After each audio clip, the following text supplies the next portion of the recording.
So hello everyone, welcome to my channel. So today I am going to explain about scalp and its layers.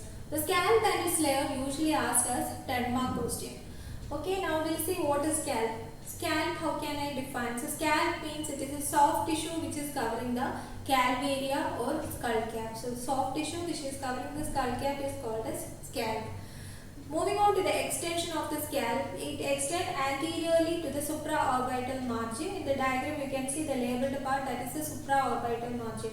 Posteriorly, it extends up to external occipital protuberance and superior nuchal line. The blue colored marked area, that is the external occipital protuberance, and the red marked area, that is the superior nuchal line. On each side, it extends up to zygomatic arch. So the green colored area, that is the zygomatic arch. So that is about the extension, that is the anteriorly to the supraorbital margin, posteriorly extend up to the external occipital protuberance and superior nuchal line. On each side it is related to the zygomatic arch.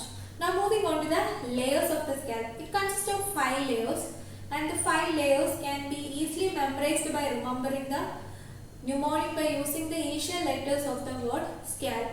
The initial letters of the word scalp, that means it consists of S, C, A, L, P.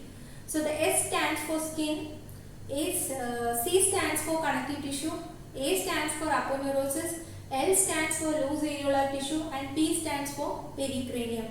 Moving on to the first layer, that is called as the skin. If you see the skin of the scalp, it is thick and hairy. It consists of large amount of sebaceous and sweat gland. Since large amount of sebaceous gland is there, so scalp is the common site for sebaceous cyst.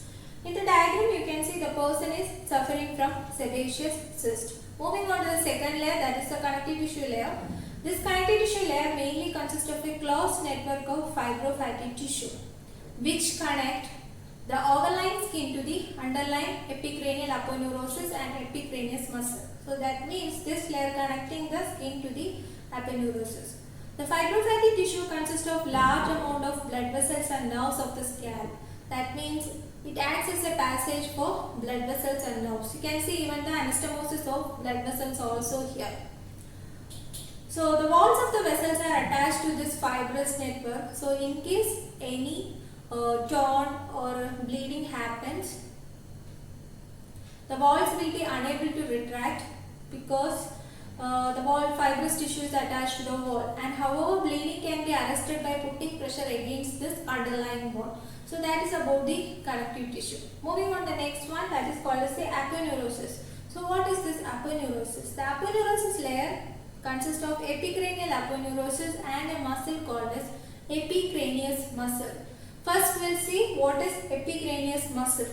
So the epicranius muscle consists of occipitofrontalis muscle and temporoparietalis muscle. Moving on to the first one, that is the occipitofrontalis muscle, consists of both bellies like occipital bellies and frontal bellies. In that, first we'll see what is occipital bellies. The occipital bellies are 2 in number. These are small and separate. They usually takes origin from the lateral 2/3 of the superior nuchal line and the adjacent mastoid bone. Okay, so that is about the origin of occipital belly. Insertion, it is inserted into the epicranial aponeurosis. This is mainly supplied by the posterior auricular branch of facial nerve. Moving on to the next one, that is the frontal belly. As like occipital belly, this frontal belly does not have bony origin. They usually take origin from the skin of the eyebrows as well as the nose. Skin and subcutaneous tissue of the eyebrows as well as the nose. And if you see the fibers of the frontal belly, the medial fibers it continue with the procerus muscle of the nose. The intermediate fibers continue with corrugator supercilii, and the lateral fibers it will be continuous with the orbicularis oculi muscle. So the nerve supply, if you see, the frontal belly is mainly supplied by the temporal branch of facial nerve.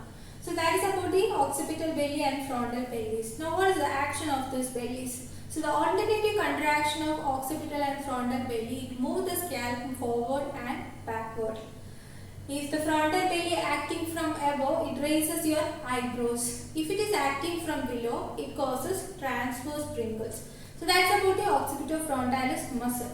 Now moving on to the next one, that is called as the temporoparietalis muscle. If you see the location of the temporoparaetalis muscle, it is located below the frontal belly, in between the auricularis anterior and auricularis superior muscle.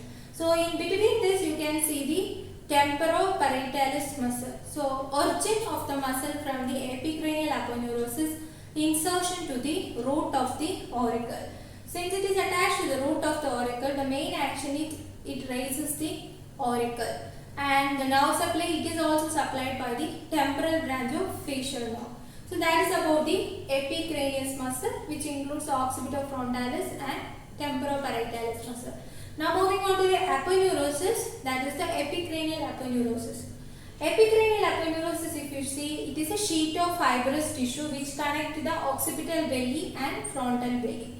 So if it is connecting both, that is the epicranial aponeurosis, and posteriorly it extends and attached to the external occipital protuberance and highest nuchal line. So the blue marked area, that is the external occipital protuberance, and the red marked area, that is the highest nuchal line. So posteriorly it is attached here. Anteriorly what happened means, in the diagram you can see it extends as a thin prolongation between the two frontal belly, and it merged with the subcutaneous tissue of the root of the nose. Laterally it extends as a thin sheet above the cerebral fascia and goes and attached to the zygomatic arch.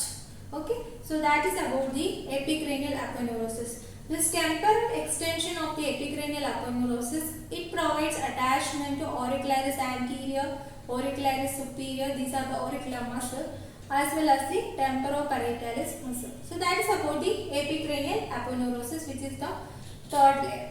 Okay, so this first, second and third layer is considered as the scalp proper. Okay, now moving on to the next one, that is a loose areolar tissue. Moving on to the loose areolar tissue, that is a potential space beneath the epicranial aponeurosis and epicranial muscle. This space consists of loose areolar tissue with emissary veins. So emissary veins means these veins are devoid of valve, and these veins which connect the veins of the scalp to the intracranial venous sinuses. So what happened means, in case any infection or pus in relation to this space, that can readily spread into the intracranial venous sinuses through emissary veins. So that's why the fourth layer is always considered as the dangerous area of the scalp. So this dangerous area of the scalp itself asks for 5 marks. Okay, now we have to see the extension of this loose areolar tissue. Posteriorly it extends up to the superior nuchal line and highest nuchal line. Anteriorly it extends up to the eyelid because the frontal belly does not have any bony attachment, and laterally it extends up to the superior temporal lines. Now in case if any blood or fluid accumulation happened in this area, the swellings will be generalized. That means you can see the swelling in the wall dome of the skull, and usually the fluid can gravitate slowly into the around the eyelid because the frontal belly does not have any bony origin, and that leads to a condition which is called as black eye. So in this particular diagram you can see the person is suffering from black eye, and this is the reason behind that. Moving on, the last layer, that is called as the pericranium. Pericranium is considered as the periosteum of the skull. It loosely covers the skull except at the sutural linings, where it is continuous with the endocranium through sutural membrane. So that is about the pericranium. And in case any pus or fluid accumulation or blood accumulation happened in this area, it appears like cephalohematoma or traumatic cephalohypoxia. That means it acquires the shape of a respective bone. So the swelling is localized. And one more important thing, so that's all about the layers of the scalp, like skin, connective tissue, aponeurosis, loose areolar tissue, and pericranium. And one more thing is there in the scalp, that is called as the superficial temporal region. So what is this superficial temporal region and what are the layers? Superficial temporal region extends from the superior temporal line and zygomatic arch. Now we have to see the layers. If you take a section in the superficial temporal region, what all you can see. The first layer is the skin. Deep to the skin, that is the connective tissue layer. Deep to the connective tissue, you can see a temporal extension of the epicranial aponeurosis. Deep to that, you can see the temporal fascia. Beneath the temporal fascia, the temporalis muscle. Beneath the temporalis muscle, that will be the pericranium. So that is about the superficial temporal region.